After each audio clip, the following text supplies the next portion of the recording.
अस्सलाम वालेकुम नाज़रीन, मैं हूं ज़मीर हैदर और आप देख रहे हैं प्रोग्राम पब्लिक पल्स। नाज़रीन, आज बिलावल भुट्टो ज़रदारी साहब ने पीडीएम के हवाले से, जो पीडीएम में अब जमातें रह गई हैं, खास तौर पर दो बड़ी जमातें जिनको उन्होंने कहा ये निहारी और हलवा खाने वाली जमातें हैं, यानी कि पाकिस्तान मुस्लिम लीग नून और JUIFA मौलाना फजलुर रहमान साहब की पार्टी, उनको आज उन्होंने अपनी तकरीर में निशाना बनाया और उन्होंने बहुत खुलकर उन्होंने कहा कि हमें जो कहते थे कि इस बजट को हम पास नहीं होने देंगे, वो क्या शहबाज शरीफ साहब अपने उन अराकीन जो कि उस दिन गायब हो गए, वो खुद तो नहीं थे, चले उनकी तो एक माकूल वजह थी, उनके कजन और वो बहनोई भी लगते थे, शायद उनका इंतकाल हो गया था, तो लेकिन बाकी जो नहीं थे उनका तो कम से कम पूछें, उनको शो कॉज करेंगे, ये सवाल पूछा आज बिलावल भुट्टो साहब ने। साथ ही उन्होंने ये भी पूछ लिया कि मौलाना फजलुर रहमान साहब जो बहुत शोर मचाते थे, क्या वो अपने अराकीन का पूछेंगे? तो वो सवाल बेसिकली ये था कि भाईजान डील कौन कर रहा है? ये जो अब मामलात अगर इस तरह हुए हैं जिस पर बहुत ज्यादा कहा गया था कि जी कुछ हो जाए कम वट में, हम बजट पास नहीं होने देंगे, तो उस दिन कहां थे जिस दिन बजट पास हो रहा था? और उससे पहले बिलावल भुट्टो ज़रदारी साहब कह चुके हुए थे कि मेरे तमाम अराकीन लीडर ऑफ द ऑपोजिशन के हवाले हैं। इस पर भी बात करेंगे। दूसरा, आज उन्होंने यह भी कहा कि जिनको हम जेल में देखकर नजरियाती समझ बैठे थे, मियां नवाज शरीफ साहब की तरफ उन्होंने इशारा दिया, और लेकिन वो बाद में पता चला कि वो तो खुद हुकूमत के पीछे हैं और ना ही वो हुकूमत हटाने में इंटरेस्टेड हैं। तो उन्होंने कहा यह भी हमसे गलती हुई कि हम उनको नजरियाती समझ बैठे थे। आज आसिफ अली जरदारी साहब ने भी आज पेशी के वक्त जब उनसे बात हुई तो उन्होंने कहा कि हम मशवरा नहीं देंगे, लेकिन 100 बिस्मिल्लाह, अगर मियां नवाज शरीफ साहब वापस आना चाहते हैं तो आ जाएं। लेकिन एक बात मुझे याद है, जब पीडीएम के इजलास हो रहे थे तो उसमें वाज़े तौर पर कहा गया था कि जनाब मियां नवाज शरीफ साहब आप वापस आएं, आके तहरीक को लीड करें पीडीएम की, तो हम इस्तीफे भी दे देंगे। लेकिन अब आसिफ जरदारी साहब ने कहा कि मैं कोई मशवरा नहीं देता। उन्होंने कहा कि जी 2 महीने जेल में रहने के बाद, बीमार रहने के बाद एक साबिक वजीर आजम जो है मुल्क से बाहर चले गए और आप पेशियां भुगत रहे हैं, तो उन्होंने कहा भाई मेरा डोमिसाइल कमजोर है। इस पर भी बात करेंगे। शाहिद खाकान अब्बासी में सुन रहा था एक निजी चैनल पर, कहा कि ये बिलावल भुट्टो ज़रदारी सारा अपना गुस्सा इसलिए निकाल रहे हैं, जो बाकी पीडीएम है वो इसलिए उस पर गुस्सा निकाल रहे हैं क्योंकि उनको एक तो पीडीएम की जानिब से शो कॉज गया था और दूसरा उनकी पार्टी को पीडीएम से निकाल दिया गया है। बिलावल भुट्टो साहब ने खैर आज फिर दोबारा कह दिया कि हम दोबारा इकट्ठे चल सकते हैं, लेकिन एक शर्त पर, कि जो हमने पहले कहा था कि पहले आप हमारे साथ चलें, पहले बुज़दार साहब के खिलाफ तहरीक अदम एतमाद लेके आएंगे, उनको हटाएंगे, और फिर यही स्टेप जो है हम वफाक में लेके आएंगे और वजीर आजम इमरान खान साहब को हटाएंगे। इस पे अगर आप आना चाहते हैं तो 100 बिस्मिल्लाह, हम आपके वोट लेंगे, आपके वोटों का साथ देंगे और हम ये इस शर्त पे दोबारा आपके साथ आ सकते हैं। लेकिन उन्होंने कहा कि हलवा और निहारी खाने के इत्तेहाद में हम शामिल नहीं हो सकते, सिर्फ अगर आपने सिर्फ खाली हलवा खाना है और निहारी खानी है। इन्हीं तमाम मामलात पर बात करने के लिए मुझे ज्वाइन किया है शौकत मेहरा साहब, सीनियर रहनुमा पाकिस्तान तहरीक इंसाफ, मेरे साथ लाहौर स्टूडियो से हैं। बहुत बहुत शुक्रिया बसरा साहब आपके वक्त का। राहिला खादिम हुसैन साहिबा, पाकिस्तान मुस्लिम लीग नून, अभी हमें ज्वाइन करेंगी, और सेनेटर आजिज धामरा साहब, सीनियर रहनुमा पाकिस्तान पीपल्स पार्टी, मेरा ख्याल में वो भी ज्वाइन करेंगे।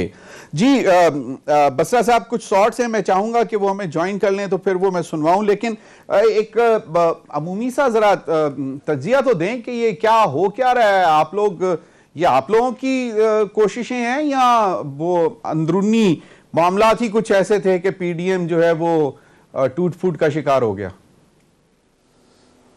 देखिए ज़मीर हैदर साहब, जो हकीकत होती है ना वो खुल के बयान होती है, और अब वो वक्त आ गया है।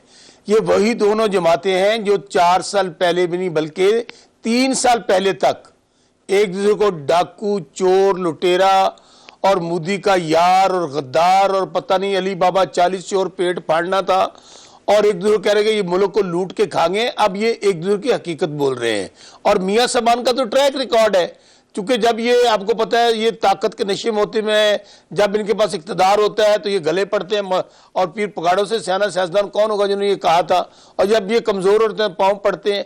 इन्होंने देखा कि पीपल्स पार्टी को भी इस्तेमाल कर लिया, बाकियों को भी इस्तेमाल कर लिया। अब पीपल्स पार्टी को भी पता चल गया कि जो हकीकत थी वो हकीकत सामने आ रही है। और ये आपको अगर वो शॉर्ट चला दे ना, जो लाड़काना पे मरियम बीबी ने कहा था, हाँ हाँ हाँ हाँ लड़ाई हो गई, लड़ाई हो गई, देखिए एंड यही होना था। जबकि मुस्लिम लीग नून का ट्रैक रिकॉर्ड ये है कि उन्होंने हमेशा सियासत जो की है मुफाद परस्ती की बुनियाद पर की है, अपॉर्चुनिस्टिक पॉलिटिक्स की है, उन्होंने हमेशा शॉर्टकट इस्तेमाल किए हैं। और जमीर हैदर साहब आपसे बेहतर इस्लामाबाद में, आप कैपिटल में बैठते हैं, इन लोगों की तो सियासत जहां से चली थी, क्या था वो, आज ये बड़े नजरियाती बनते हैं, आज हमारी अफवाज पाकिस्तान के सिपा सलार के मुतालिक बातें करते हैं, और तरह तरह की ये आप इनकी गुफ्तगू सुन लें। ये वही हैं जिन्होंने कहा था इस्लामाबाद में खड़े होकर के हम ज़िया-उल हक कमीशन को पूरा करेंगे, और ज़िया-उल हक कहते थे ये हमारी रूहानी औलाद है। और उसके बाद क्या हुआ, उसके बाद जितना इन्होंने इक़्तिदार इंजॉय करना था, लोगों को इस्तेमाल करना था, ब्रीफ केसों की सियासत हो, लोगों के ज़मीर खरीदने की सियासत हो, और उसके बाद चूंकि ये माफिया की तरह ऑपरेट करते हैं, इन्होंने जब देखा कि कुछ अगर रिक्वेस्ट से नहीं माना, फैसला अगर खिलाफ आ गया तो अदालतों पे हमले कर दिए, लोगों ने जाने आप बाथरूम में जाकर बचाई जजेस ने। इसी तरह आपको यह भी याद होगा कि टेप रिकॉर्ड है वो जहां पे कहा जा रहा था कि जरदारी साहब को पूरी सजा दो, अल्टीमेटली ये होना था। मेरे ख्याल में ये थोड़ा सा लेट हुआ है। उसकी रीजन ये है कि ये था तो सिर्फ और सिर्फ प्राइम मिनिस्टर इमरान खान को ब्लैकमेल करने के लिए बनाया गया था, उनको थ्रेट देने के लिए बनाया गया था, उनसे डील लेने के लिए बनाया गया था, उनसे एनआरओ लेने के लिए बनाया गया था। तो खान साहब ने क्या कहा, उन्होंने कहा हुकूमत बहुत छोटी सी चीज है, जान भी चली जाए पीछे नहीं हटूंगा। तो ये कोई मेरे लिए तो कम से कम ये अचंभे की बात नहीं है। अभी आने वाले दिनों में देखेंगे आप, अभी ये जो कह रहे हैं एक दूसरे को सिलेक्टेड है, वो कह रहे हैं जी कि ये माफी मांगे। अभी आज आपने सुन लिया हलवा खाने वाली और दूसरे वाली, शौकत बसरा तो साहब, ये तो हकीकत है और हकीकत चुप। शौकत बसरा साहब, मैं उस वक्त भी पूछता था पीपल्स पार्टी के दोस्तों से कि कौन सी ऐसी चीज आपको नजर आई थी पीएमएलएन की क़यादत में जहां पे आपने उनको यह समझ लिया था कि वो नजरियाती हो गए? क्योंकि आप भी एक टाइम पे हिस्सा रहे हैं पीपल्स पार्टी का, तो मतलब पीपल्स पार्टी में तो बड़े समझदार और समझबूझ वाले सियासतदान मौजूद हैं। देखिए जी, मैंने पीपल्स पार्टी में बड़ा सर्व किया है, मैं इसको समझता हूं, लेकिन मैं फिर कह रहा हूं ये दोनों की मजबूरियां थी, सबकी मजबूरियां थी। खान साहब एनआरओ नहीं दे रहे थे, ना देंगे। खान साहब को इन्होंने प्रेशर डालने की कोशिश की, 10 जमातें, 11 जमातें, 20 जमातें, हुआ क्या? टेंट एंड फिश, रिजल्ट क्या निकला? और अभी भी मैं आपको अर्ज करूं कि ये जो आप कह रहे हैं कि मियां साहबान का और इनका अंदर से इनको सारे हालात का अंदाजा था पीपल्स पार्टी को। मेरी नजर में ये बहुत देर हाथ चल गया है, इतना भी नहीं चलना चाहिए था। अगर आप अंदर की जो इनकी प्रोग्राम होती थी, इनकी मीटिंग वगैरह, आहिस्ता आहिस्ता उसका रिकॉर्ड सामने आएगा जमीर साहब। एंड ऑफ द डे यही होता है। और आइंदा आने वाले दिनों में पीपल्स पार्टी, अभी आप कश्मीर में देख लेना जो कैंपेन चल रही है, दोबारा आ गया कि मोदी का जो यार है और जी इन्होंने कश्मीर बेच दिया, इन्होंने मोदी को अपने घर दावतों पे बुला लिया, इन्होंने सालगिरह पे बुलाया।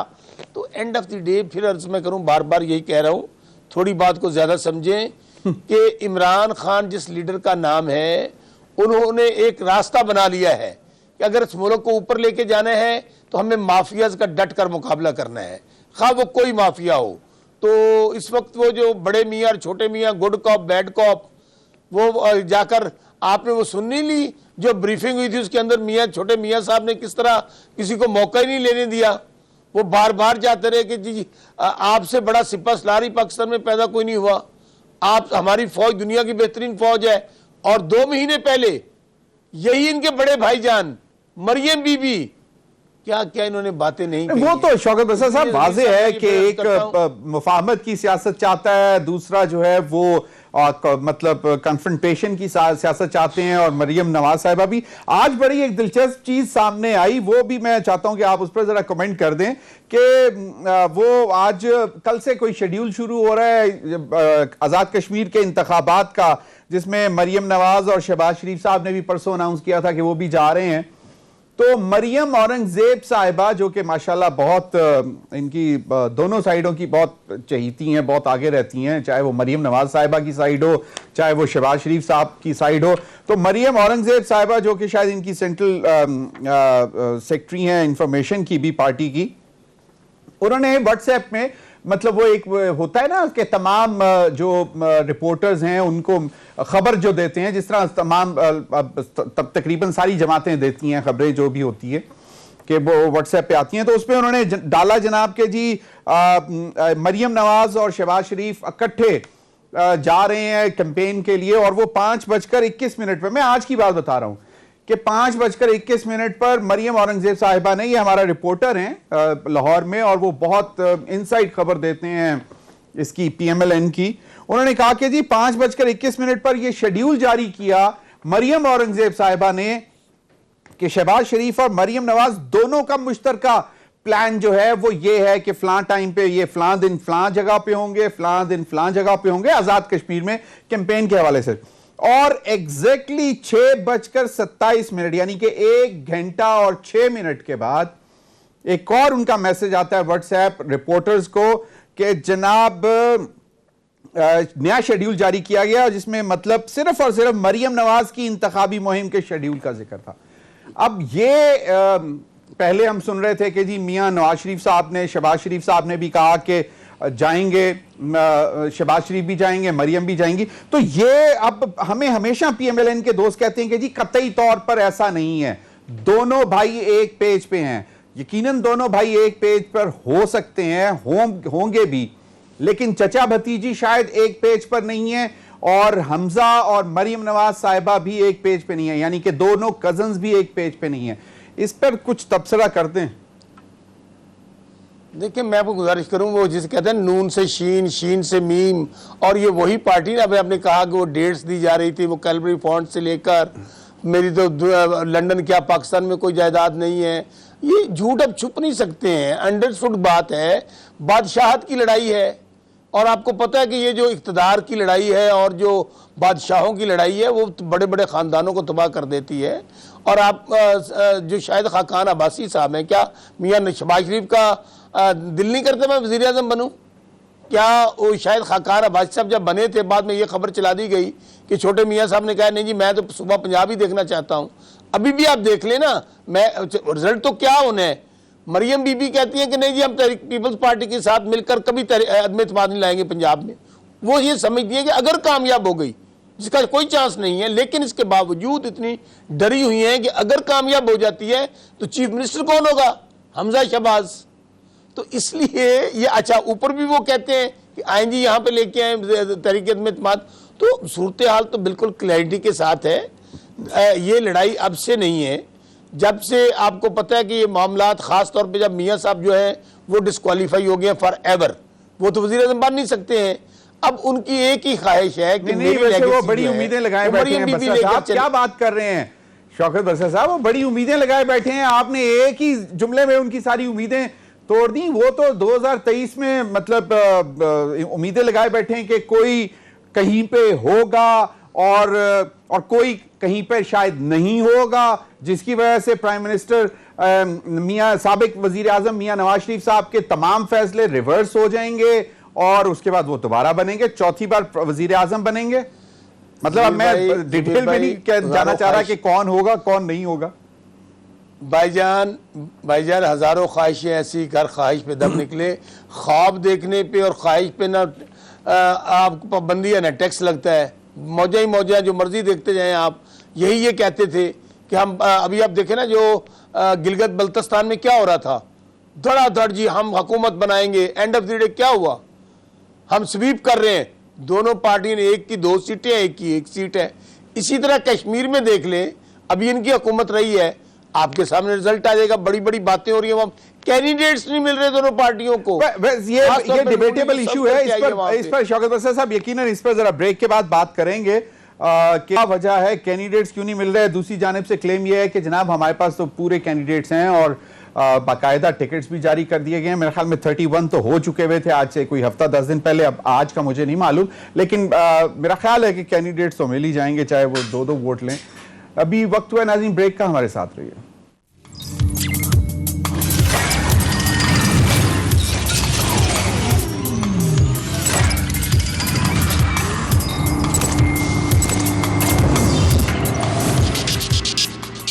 वेलकम बैक नाज़रीन। राहिला खादिम रिजवी साहब ने हमें ज्वाइन किया है, सीनियर रहनुमा पाकिस्तान मुस्लिम लीग नून। बहुत बहुत शुक्रिया राहिला साहिबा आपके वक्त का। आज बिलावल भुट्टो साहब ने काफ़ी बातें की हैं। पहले जो 17 जून को मियां शहबाज शरीफ साहब ने एक बात की थी वो सुन लें, उसके बाद फिर हम आपको सुनवाएंगे कि आज बिलावल भुट्टो साहब ने उस हवाले से क्या बात की। जी राहिला साहिबा, 17 जून को मियां शहबाज शरीफ साहब ने कहा कि हम सीसा पिलाई दीवार बन जाएंगे, पूरी की पूरी ऑपोजिशन। आज फिर बिलावल भुट्टो साहब ने क्या पूछा उनसे, ये भी जरा सुन लें।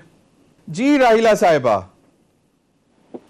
देखिए ज़मीर साहब, या हम क्योंकि बड़ी मेच्योर पार्टी है, इस तरह के छोटे बयान देकर हम कोई बड़ा मसला खड़ा नहीं करना। हम चाहते हैं कि अपोजिशन मुत्तहिद रहे।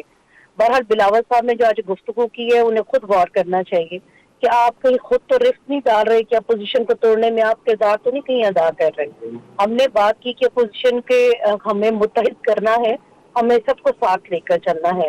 लिहाजा शहबाज शरीफ का स्टांस बहुत क्लियर था और वेरी लाउड था। और अगर देखिए अगर आप इलेक्शन कैंपेन चलाने के लिए इस तरह के आप एक्शन जो है मैदान में लेकर आते हैं, लोगों को अपनी तरफ राग़िब करने की एक कोशिश करते हैं, तो उसके ऊपर तो मेरा ख्याल है कोई कमेंट बनता नहीं है कि हम उसे कहें ऐसी बात। लेकिन बहरहाल शाहिद खाकान अब्बासी साहब ने इलेक्शन कैंपेन करें, सही। उसके अंदर आप इस तरह के नारे लगा के आप लोगों को मोटिवेट नहीं कर सकते। इस वक्त पाकिस्तान के मसाइल कुछ और हैं, पाकिस्तान के और कश्मीर के मसाइल कुछ और हैं। राहिला साहिबा, आप ही से मैं पूछना चाह रहा हूं, शाहिद खाकान अब्बासी साहब ने रिएक्शन दिया और एक निजी टीवी के प्रोग्राम में उन्होंने कहा कि बिलावल भुट्टो साहब शायद अपना गुस्सा निकाल रहे हैं कि उनको पीडीएम से निकाल दिया गया और शो कॉज जो दिया गया था। एक दूसरा रिएक्शन हामिदुल्लाह साहब की तरफ से आया, जो हाफिज हमदुल्ला साहब जो कि पीडीएम के तर्जुमान हैं, उन्होंने कहा कि बिलावल भुट्टो को ऐसी बातें नहीं करनी चाहिए और बिलावल से सवाल है कि अपोजिशन पर तनकीद करके तुम सिलेक्टेड और सिलेक्टर्स को मजबूत नहीं कर रहे, यानी कि उन्होंने सवाल किया।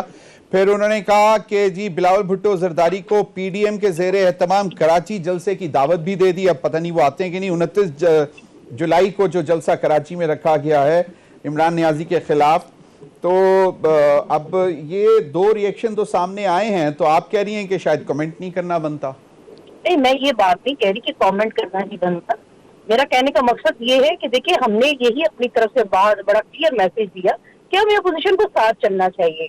हाँ, बात बिल्कुल ठीक है कि अगर बिलावल भुट्टो अपना उस गुस्से को जब उनको पीटीएम के अंदर शो कॉज नोटिस जारी किया जिसका जवाब उन्होंने आज तक नहीं दिया, अगर वो बाकी सवालात अपनी तकारीर में जो जलसों के अंदर कर रहे हैं, सवालात उठा रहे हैं, तो क्या ये अच्छा होता कि जो शो कॉज नोटिस उनको पीटीएम के अंदर दिया जाता उसका भी जवाब दे देते, वो ज्यादा मुनासिब होता। मेरा कहने का मकसद ये था कि आप ये देखें कि इलेक्शन चल रहा है कश्मीर के अंदर, वहां के मसाइल को उजागर करने के बजाय अगर वो अपनी अपोजिशन की लड़ाई को वहां पर थोड़े अरसे के लिए बजाय आप उसको अपोजिशन की जो मुत्तफिका कमेटी बनी हुई है उसके अंदर डिस्कस करें। अगर आप उसको पब्लिक के अंदर करते हैं तो फिर तो मैं इसको उनकी सियासी गेम ही समझ सकती हूँ। इससे आगे तो कोई बात नहीं कही जा सकती कि वो अपना कोई सियासी स्टंट खेलना चाह रहे हैं कश्मीर के इलेक्शंस के अंदर, अपना वो पैगाम किसको देना चाह रहे हैं। अब तो देखने वाली ये भी बात है। वैसे आपने ये बात दिलचस्प की कि कश्मीर के इलेक्शन के मौके पर सियासी माइलेज लेने की कोशिश की है बिलावल भुट्टो साहब ने, लेकिन आज एक बड़ी दिलचस्प खबर भी हमारे रिपोर्टर ने लाहौर से दी, जो कि पीएमएलएन के बड़े एक्टिव रिपोर्टर हैं, पीएमएलएन के ऊपर बड़ी मुस्तनद कंफर्म खबरें देते हैं। उनके मुताबिक उन्होंने कहा कि जनाब आज 2 शेड्यूल जारी हुए 1 घंटे के डिफरेंट से, तकरीबन 1 घंटा 6 मिनट के, जो आपकी तर्जुमान है मरियम औरंगजेब साहिबा की जानिब से। पहला जो शेड्यूल जारी किया कश्मीर इलेक्शन के हवाले से जो कैंपेन में जा रहे थे, उसमें मरियम नवाज और मियां शहबाज शरीफ साहब इकट्ठे दिखाए गए कि जी फलां तारीख को ये दोनों फलां जगह होंगे, फलां जगह होंगे, फलां जगह होंगे। और उसके बाद 1 घंटे 6 मिनट बाद जो शेड्यूल आया उसमें सिर्फ मरियम नवाज थी, मियां शहबाज शरीफ साहब नहीं थे। तो ये बड़ी तकवीयत देता है उस नैरेटिव को कि शायद चचा भतीजी दोनों एक पेज पर नहीं है। मैं ये नहीं कहता कि मियां शहबाज शरीफ और मियां नवाज शरीफ साहब एक पेज पर नहीं है, लेकिन मैं सिर्फ जो बात कर रहा हूं कि भतीजी और चचा शायद एक पेज पर नहीं है। तो इस पर क्या कमेंट करेंगे? ज़मीर साहब, देखिए हमारी पार्टी के अंदर हमें एक बात का बहुत बड़ा एज है कि हमारे पास अच्छी स्लॉट है लीडरशिप की, और जिसके अंदर हमें कैंपेन करने में बड़ी आसानी होती है। बहरहाल जिन लोगों की ये दिली ख्वाहिश जरूर होगी कि वो इस खबर को उछालने, इसके ऊपर बात करें, जिसके ऊपर कल मरियम नवाज साहबा ने भी कहा कि जहां शहबाज शरीफ साहब हो वहां किसी की भी प्रेजेंस की जरूरत नहीं रह जाती, तो लिहाजा इसमें तो कोई दूसरी राय नहीं है। जो लोग मीम से शीन निकालते रहते हैं, शीन से नून निकालते रहते हैं, उनके लिए तो हमेशा मायूसी के दरवाजे ही है, उनके पास और कुछ नहीं है कहने को। लिहाजा वो ऐसी छोटी छोटी खबरों को जो खबर नजर में रखते हैं कि जनाब मुस्लिम लीग नून के कौन कौन से कायद किस किस दौरे पे जा रहे हैं, तो लिहाजा वो खबर गर्म बनाने के लिए इस तरह के टॉपिक्स को उठाते रहते हैं। बहरहाल हमारा फोकस है जी कश्मीर के अंदर हम धांधली ना होने दें, मेरिट के ऊपर जो है उसके फैसले होने चाहिए, अवाम का जो फैसला है उसको बाहर आना चाहिए और वहाँ के जो मसाइल है हम उसको उजागर करेंगे। उसके लिए हमारी नून लीग की पूरी लीडरशिप जो है वो कश्मीर के अंदर मौजूद होगी। अच्छा, पूरी लीडरशिप मौजूद होगी। शौकत बसरा साहब, आप इस बात पर तो कमेंट कर चुके हुए हैं कि क्या होने जा रहा है, लेकिन इस पर कमेंट कर दें कि धांधली नहीं होने देंगे, तो आप लोग पूरी तैयारी कर चुके हैं धांधली करने की कश्मीर इंतखाबात में? इनके नज़दीक वो इलेक्शन बिल्कुल उसको मानेंगे जिसमें ये जीतने के बाद वज़ीर आला बन जाएं, वज़ीर आज़म बन जाएं, एमपीए बन जाएं, एमएनए बन जाएं और सेनेटर बन जाएं। जिसमें ये नहीं बनेंगे वो सिलेक्शन है, वो धांधली नहीं बल्कि धांधला है। और ये इनका माइंडसेट है, ये इनकी मायूसी है, ये इनकी हार है जिसका पहले से ऐलान कर रहे हैं। आप देख लेना, अभी तो इलेक्शन का दिन बहुत दूर है, अभी से वो वाह वेला रोना शुरू हो गया है। भाई आइए, ये आज मीडिया का दौर है, आज सोशल मीडिया है, आज इलेक्ट्रॉनिक मीडिया है, प्रिंट मीडिया है, लाएं कहाँ पे धांधली हुई है, कौन धांधली कर रहा है। हम तो बार बार कह रहे हैं कि आप धांधली की बातें करें, आए इसका हल निकालते हैं। हल क्या है? वो है आपकी इलेक्ट्रॉनिक मशीन, जिसके लिए हमने बार बार आपको इलेक्शन रिफॉर्म्स की बात कर रहे हैं। आज भी फवाद चौधरी साहब ने कहा है कि एक दफा फिर दावत दी है ऑपोजिशन पार्टीज को कि इलेक्टोरल रिफॉर्म्स के हवाले से आके साथ बैठें, और आज शायद प्राइम मिनिस्टर की जो स्पीकर साहब के साथ मुलाकात हुई है उसमें भी इसी बात पर जोर दिया है कि जो मौसर और जरूरी कानून साजी है वो की जाए और उसमें ऑपोजिशन को भी साथ बिठाया जाए, और शायद यही एक कोशिश है। तो आप बिल्कुल, मैं सिर्फ ऐड करना चाह रहा हूं। देखिए ज़मीर आदिल साहब, पिछले दिनों जब प्राइम मिनिस्टर साहब ने बजट के मौके पर एड्रेस किया, उन्होंने क्या कहा? उन्होंने कहा आइए फिर मैं आपको दोबारा दावत देता हूं, आए इलेक्शन रिफॉर्म्स पे बैठते हैं, आए हम इसमें आपके पास अगर कोई बेहतर सजेशंस हैं तो हमें दें, on the floor of the house दें कि ये और बेहतर सजेशन है जिससे हम निज़ाम को बेहतर कर सकते हैं, ताकि जो जीते वो माने कि मैं जीता हूं और जो हारे वो खड़ा होकर कहे हाँ जी मैं मुबारकबाद देता हूं। और आपके 99% ममालिक के अंदर इस वक्त इलेक्ट्रॉनिक मशीन चल रही है। वैसे तो कहने को हम बड़ी तारीफें करते हैं कि जी देखें भारत जो है उसकी इकोनॉमी देख लें, अमेरिका जो कितनी जमहूरियत मजबूत है, तो आए फिर अगर जमहूरियत को मजबूत करना है तो जमहूरी माइंडसेट भी लेकर आए, जमहूरी तरीके भी अपनाएं। और उसके लिए सबसे बड़ी बात यह है कि हमें वोट की जो अहमियत है, नारे मारते हैं वोट को इज्जत दो, वोट भाई आए हम वोट को इज्जत देना चाहते हैं, आए हमारे साथ बैठे आके रिफॉर्म्स करें।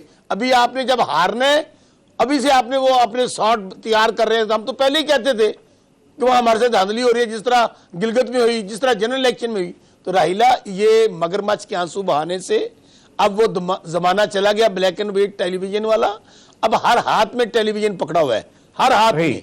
हर किसी आसान नहीं है किसी भी तरह की धांधली करना आपको। और यकीनन जो डस्का का वाकया हुआ था उसमें भी सोशल मीडिया ने बहुत हेल्प की थी और उसी की वजह से चीज़ों की निशानदेही हो सकी, और इसी वजह से शायद इंतखाबी जो रिफॉर्म्स हैं, इस्लाहात उस तरफ जाना चाहते हैं इलेक्ट्रॉनिक वोटिंग मशीन के ऊपर। और शायद बल्कि कल ब्रीफिंग भी दी और बाकायदा दोबारा जो वजीर हैं साइंस एंड टेक्नोलॉजी का, नाज़रीन इस पर मजीद भी बात करेंगे। अभी वक्त हुआ एक ब्रेक का, हमारे साथ रहिए।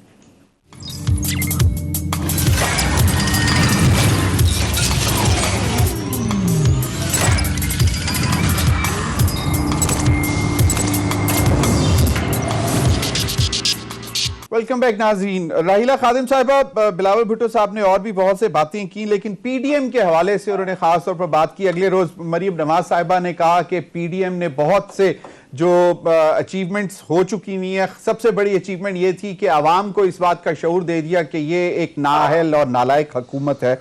लेकिन जो बिलावल भुट्टो साहब ने पीडीएम के हवाले से बात की वो जरा सुन लें। जी राहिला साहिबा, और कहा कि अभी भी एक रास्ता है, शायद वो मतलब निहारी और हलवा खाने के लिए शायद आप लोगों के साथ बैठ के तैयार हो जाएं, लेकिन उन्होंने शर्त ये रखी कि जी आए हमारे साथ, वोट ऑफ नो कॉन्फिडेंस लेके आए, पहले चीफ मिनिस्टर पंजाब के खिलाफ, और उसके बाद फिर उन्होंने कहा कि फिर हम इमरान खान साहब के खिलाफ वोट ऑफ नो कॉन्फिडेंस लेके आएंगे। और उनका क्लेम यह है कि अगर आपके वोट उनके साथ होंगे तो ये दोनों काम पॉसिबल हैं, क्योंकि वो समझते हैं कि वो पहले भी कर चुके हैं। तो क्या कहते हैं? और दूसरा जो उन्होंने कहा कि ये सियासी है, आर या पार से नजरियाती होने से लेकर पांव पकड़ने तक और इक्तदार हासिल करने तक का जो मामला है, इस पर क्या कहती हैं? अच्छा, मैं तो इन अल्फाज की शदीद अल्फाज में मजम्मत करती हूँ। पहली बात तो है कि हमारी जमात एक इंडिपेंडेंट जमात है, हम एक जमहूरी जमात है और हमें अपने फैसले खुद करने हैं। हमें कोई डिक्टेशन नहीं चाहिए पीपल्स पार्टी से, खासतौर पर बिलावल साहब से कि वो हमें डिक्टेट करें कि आए पहले ये काम करें और बाद में ये काम करें। तो लिहाजा फैसला हमारी जमात ने खुद करना है और राइट टाइम पर करना है, किस वक्त से करना है, ये हमारे डिसीजन खुद हैं। दूसरी बात यहाँ ये कि मैं बड़े अफसोस की बात है जब उन्होंने ये लफ्ज इस्तेमाल किए कि शहबाज शरीफ साहब ने ये लफ्ज इस्तेमाल किए, पाँव पकड़े, अपने भाई के लिए उन्होंने इस्तेमाल किए और उन्होंने कहा कि नेशनल इंटरेस्ट की जहां बात होगी वहां मैं जरूर बात करूंगा। और अगर उस बयान को, अगर वो पूरी दुनिया में आम है, सोशल मीडिया के ऊपर है, टीवी के ऊपर मौजूद ये बयानात हैं, लेकिन अगर उन बयानात को आप अपने सियासी जलसे में अपने मकासद के लिए इस्तेमाल करें, मेरा ख्याल है कि ये कोई अच्छी रिवायत नहीं वो डाल रहे कि जो आपकी बात अंदर बंद कमरे में होनी चाहिए या जहां मुश्तरका जमातों का एक अपना एक इत्तेहाद की सूरत में जो बात बाहर आनी चाहिए, उसके बजाय वह जलसे आम के अंदर बात करते हैं। मैं थोड़ी सी बात यहाँ पर ये भी कहूंगी कि मैंने अभी ये देखें, मेरे भाई ने भी कहा कि मगरमच्छ के आंसू ना रहे। भाई अभी तो सबके सामने नविश्ता दीवार हो गया वो सियालकोट का इलेक्शन।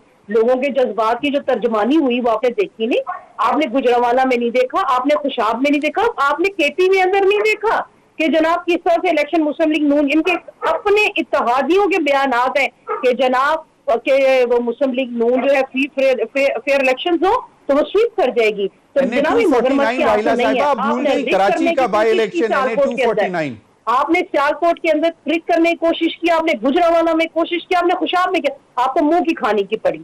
वहां पे आप क्या कहेंगे? और आप लोगों से हमने कहना इलेक्शन रिफॉर्म्स और ये करेंगे, और जो आटा चीनी चोर बन गए, जो बिजली आज महंगी बेच रही है, फर्नेस ऑयल को मंगवा रही, जिसके ऊपर तनकीद करते थे, 1 करोड़ रुपए के करप्शन है। राहिला साहिबा, चलें आपने ये बसरा साहब की बातों का जवाब दे दिया, लेकिन राहिला साहिबा आपने बसरा साहब की बातों का जवाब दे दिया, वो मजीद भी बात करेंगे, लेकिन एक बात का जवाब दे दें।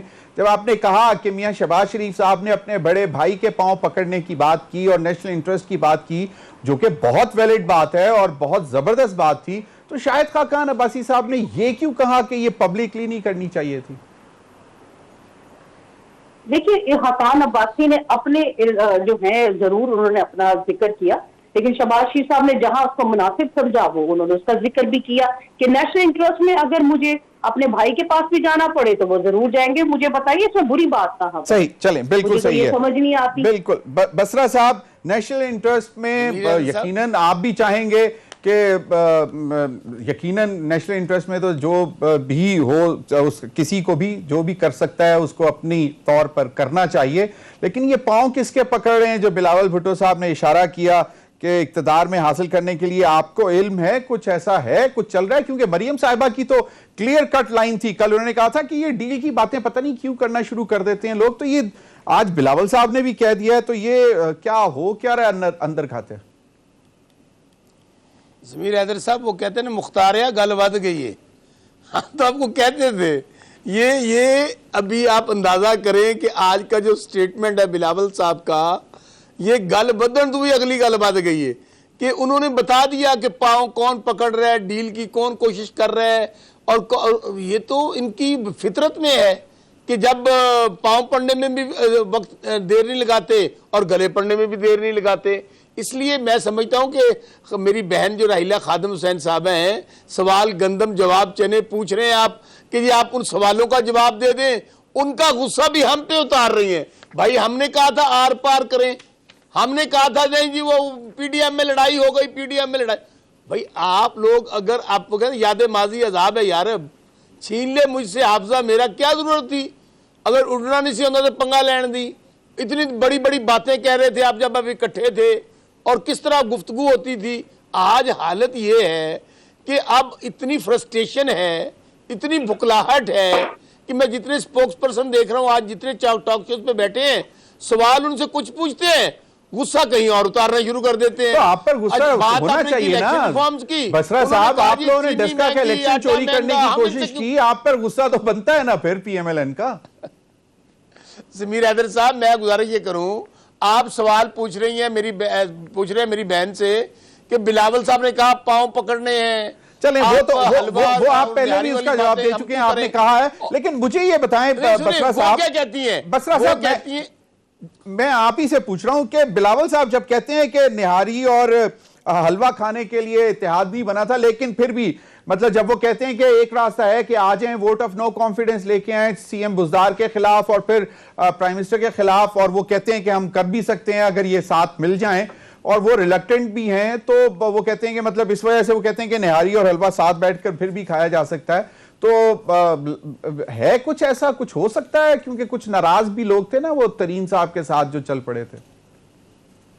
देखें मैंने बहुत कुछ सुना था दिसंबर में, ये दिसंबर नहीं देखेंगे, इस्तीफे इनके मुंह पे मार देंगे, हुकूमत चल ही नहीं सकती। पहले दिन ही जब वजीर आजम साहब ने हलफ लिया, उन्होंने कहा जी कि हम तो असम्बलियों में नहीं जाएंगे, हम तो इसे हुकूमत को चलने नहीं देंगे। तो आप इनकी क्या बातें सुनते हैं, इनकी क्या बड़के हैं। और अभी हालत यह है कि जो हमें घर भेज रहे थे, अब एक दूसरे के खिलाफ खुल्लम खुल्ला किस तरह हमलावर हुए में, कहीं हुकूमत नहीं जा रही। हम कोशिश करेंगे कि जो अपने 2 साल हैं, हमारा एक ही टारगेट है कि अब अवाम को, जिनको इन्होंने 70 साल उन अवाम का बेड़ा गर्क किया है, महंगाइयां दी हैं, बेरोजगारियां दी हैं, 32 अरब डॉलर के कर्जे दिए हैं, हर पैदा होने वाले 1.5 लाख का मकरूज मिलता है, और वज़ीर आज़म इमरान खान को मुल्क मिलता है कि उनके पास तनख्वाहें देने के लिए पैसे नहीं होते, बसरा साहब चलें, आप कर्ज लेना पड़ता है। तो उन हालात में चलें, मैं राहिला साहिबा की तरफ जाऊंगा। राहिला साहिबा, ये जो है कि जी हमें मतलब विरसे में ये मिला, बहुत बुरी मईशत मिली, अब हम भी कहते हैं हुकूमत वालों से कि भाई अब ये बातें सुन सुनकर हम थक गए हैं, कान पक गए हैं। 3 साल में सबसे बड़ा चैलेंज था एक मईशत को बेहतर करना, कोरोना आ गया, ब्लेसिंग इन डिस्गाइज, इनको बहुत सारी चीजें बेहतर हो गई और मईशत जो है वो बेहतर हो गई। लेकिन पिछले कोई नवंबर 2019 से टिल डेट एक चैलेंज महंगाई पर वो काबू नहीं पाया जा रहा।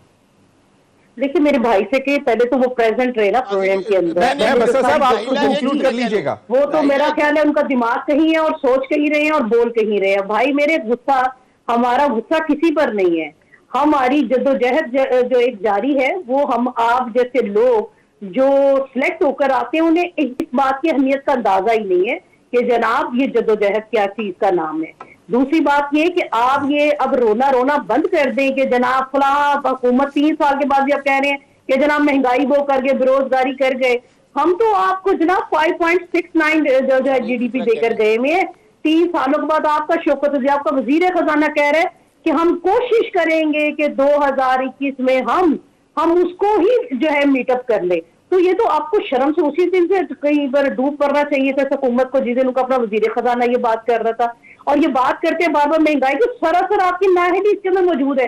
11,000 मेगावाट हम आपको बिजली नहीं बनाकर देकर गए हैं। आप जनाब उसी फर्नेस ऑयल के ऊपर आप तनकीदें किया करते थे, आज अपने जहाज मंगा के आपने वहां खड़े किए में। आज ही हमाद अजहर साहब का ट्वीट था कि बिल्कुल राहिला साहिबा, मुझे बताएगा ये राहिला साहिबा अगर इजाजत दें तो वक्त बिल्कुल खत्म हो रहा है, मैं इस आप ही की सवालों का जवाब ले लूं जरा बसरा साहब से। चीनी पैदा करने वाला, चीनी की किल्लत पैदा कर दी गई। मुझे ये बताइए जहां पर बिजली वाफर मिकदार में हो वहां लोगों को आवाम को महंगी बिजली मिल रही है। नहीं, वो पिछले दिनों कुछ प्रॉब्लम आई थी, उस वजह से हुआ था। आपको एक मेगा प्रोजेक्ट देकर गए हैं मुस्लिम लीग नून की हुकूमत। बिल्कुल सही। बसरा साहब, बसरा साहब इनॉग्रेशन करने के बाद आप ये देखिए, अंदाजा लगाएं कि अभी किसी इमरान खान की बात करते हैं, वो जहां जाते हैं जो तख्ती के ऊपर जाके इनॉग्रेट करता है वो मियां नवाशी के प्रोजेक्ट्स होते हैं, वो मियां शबाशी के प्रोजेक्ट्स होते हैं।